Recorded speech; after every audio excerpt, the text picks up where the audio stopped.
Praise the Lord. I greet you very good morning. In the precious name of our Lord and Savior, Jesus Christ. మన ప్రభువును రక్షకుడైన యేసుక్రీస్తు నామంలో మీ అందరికీ శుభాలు తెలియజేస్తున్నాను. ఎలా ఉన్నారు మీరంతా? బాగున్నారా? మీకోసం ఎల్లప్పుడూ ప్రార్థన చేస్తున్నాను.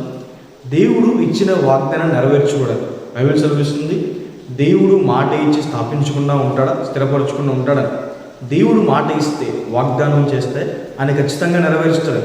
కాబట్టి విన్న వాగ్దానాలు విశ్వాసం ఉంచి వాటిని పట్టుకుని ప్రార్థన చేయడం ద్వారా, ప్రార్థనలో వాటిని జ్ఞాపకం చేసుకోవడం ద్వారా మీ జీవితంలో దేవుని వాగ్దానాలు నెరవేర్చబడతాయని ఈరోజు కూడా ఒక వాగ్దానం జ్ఞానం చేద్దాం. చూడండి, బైబిల్స్ ఉన్న వాళ్ళంతా ఓపెన్ చేయండి. కీర్తనల గ్రంథము 20వ అధ్యాయం 1వ వచనం. దేవుని నామము నిన్ను ఉద్ధరించునుగాక. హల్లెలూయా. నన్ను నడిపించేవారు ఎవరు లేరండి, నాకు సహాయం చేసేవారు ఎవరు లేరు, నాకు తోడుగా ఉండేవారు ఎవరు లేరని బాధపడుతుంటే దేవుని వాక్యం సెలవిస్తుంది, దేవుడు మిమ్మల్ని ఉద్ధరించుకోవడం, ఆయన మీకు సహాయం చేస్తాడు, దేవుడు మిమ్మల్ని నిలబెడతాడు. ఉద్ధరించడం అన్న మాటకు అర్థము లేవనెత్తడం. దేవుడు పడిపోయిన వారిని లేవనెత్తి వారిని ఆశీర్వదిస్తాడని. బైబిల్లో యోసేపుని మనం చూస్తాం. సొంత అన్నలే యోసేపుని తీసుకువెళ్ళి గోతులో పడేస్తారు, తర్వాత వర్తకులకు అమ్మేస్తారు. యోసేపు ఐగుప్తు దేశంలో 17 సంవత్సరాలు బానిస బ్రతుకు బ్రతుకుతాడు. అయితే దేవుడు యోసేపు గారిని లేవనెత్తాడు. ఏ దేశంలో అయితే బానిస బ్రతుకు బ్రతికాడో అదే దేశంలో ఉన్నతమైన స్థానానికి దేవుడు తీసుకొస్తాడు. ఏ అన్నలైతే త్రోసివేస్తారో వారి ముందే యోసేపుని హెచ్చిస్తాడు. వారికే దీవెనకరంగా, ఆశీర్వాదకరంగా దేవుడు యోసేపుని మార్చుతాడు. మన జీవితాల్లో కూడా దేవుడు అలాంటి కార్యాలు చేస్తాడు. దేవుడు మనల్ని కూడా అలాగ ఉద్ధరిస్తాడని. దేవుని నామం మనం ఉద్ధరిస్తున్నాను. దేవుని నామం ఎంత గొప్పది. బైబిల్ చదివిస్తుంది, అన్ని నామముల కన్నా పైనామం యేసు నామం అని. యేసు నామంలో మనకి రక్షణ ఉందని. వాస్తవానికి యేసు అన్న మాటకు అర్థం ఏంటంటే రక్షకుడు అని.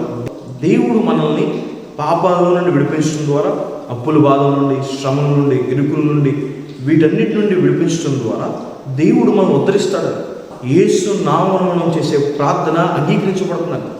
దేవుడు మన ప్రార్థన అంగీకరించి మనం ఉద్ధరిస్తాడు. మనం దేవుని సన్నిధిలో ఏదైతే వేడుకుంటున్నామో, పట్టుదల కలిగి ఏదైతే ప్రార్థన చేస్తున్నామో దేవుడు దానికి జవాబు ఇస్తాడు, ఉత్తరం ఇస్తాడని దేవుని వాక్యం సెలవిస్తుంది. మనం దేవుని సన్నిధిలో కార్చే కన్నీరు ఎప్పుడూ కూడా వృధాగా పోదని. దేవుడు నీ కన్నీరు చూసి మౌనంగా ఉండేవాడు కాదు అని దేవుని వాక్యం సెలవిస్తుంది. దేవుడు మనల్ని స్వస్థపరచడం ద్వారా ఉద్ధరిస్తాడు. యేసు నామంలో మనకి స్వస్థత ఉందని. దుష్ట్రాల బలహీన పాదాలు కలిగిన వ్యక్తి దగ్గరికి వెళ్ళి పౌలు గారు యేసు నామంలో ప్రార్థన చేయగా అతడు స్వస్థత పొందాడు. యేసు నామంలో మనకి దురాత్మ, సాతానంధకార శక్తుల పైన అధికారం ఉందని, విజయం ఉందని దేవుని వాక్యం సెలవిస్తుంది. మనం యేసు నామం ఉచ్చరించడం ద్వారా దురాత్మ శోధం నుండి, సాతాను ఒక శోధం నుండి మనం విడిపించబడతామని, అలాగే దేవుడు మనల్ని ఉద్ధరిస్తాడని దేవుని వాక్యం సెలవిస్తుంది. బైబిల్లో రాయబడింది, ఆయన నామం ఉచ్చరించడం వలన మనం ఆశీర్వదించబడతాం.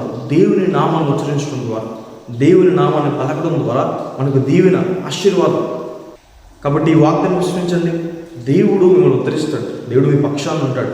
దేవుడు మీకు తోడుగా ఉంటాడు. ఎవరు విడిచిపెట్టేసినా ఆయన మాత్రం విడిచిపెట్టాడు. మీ జీవితాన్ని ముందు కొనసాగిస్తాడు. ప్రార్థన చేసుకుందాం. సర్వశక్తిమంతుడ, జీవంగల దేవేశ, ప్రభువా మీకు వేలాది వేలాది వందనాలేసా. ఈరోజు ఈ వాగ్దానం ద్వారా మాతో మాట్లాడినందుకు దేవా, ప్రభువా మీకు వందనాలు. ప్రియులు ఎంతమంది అయితే ఈ వాగ్దానం వీక్షిస్తున్నారో వారి జీవితంలో మేలు చేయండి, సహాయం చేయండి, కృప చూపించండి. ఎవరైతే పడేయాలనుకుంటున్నారో ప్రభా వేసే ఆ పడేయాలనుకున్న వారి చోటే వారు నిలబెట్టండి. ఉన్నతమైన స్థానాలకు వారు ఇచ్చించండి. ప్రభు అనారోగ్యంతో బాధపడుతున్నారు, ముట్టండి, స్వస్థపరచండి. అప్పుల బాధలను విడిపించండి, పాపాల నుండి విడిపించి రక్షణ వారికి దయచేయండి. ప్రభా శ్రమల నుండి, కష్టాల నుండి వారు విడిపించండి. అయ్యా ప్రభా దురాత్మ, సతంధకార శక్తులు, శోధం నుండి వారిని విడిపించండి. కృపానుగ్రహించండి. అయ్యా ప్రభు వారిని హెచ్చించండి, ఉద్ధరించమని, దీవులను కుమ్మరించమని, ప్రయాణాల్లో సహాయం చేయండి, వారి కార్యాలు సఫలం చేయమని, దీవులను కుమ్మరించమని యేసు నామమున వేడుకుంటున్నాను తండ్రి. ఆమేన్. God bless you. God bless India.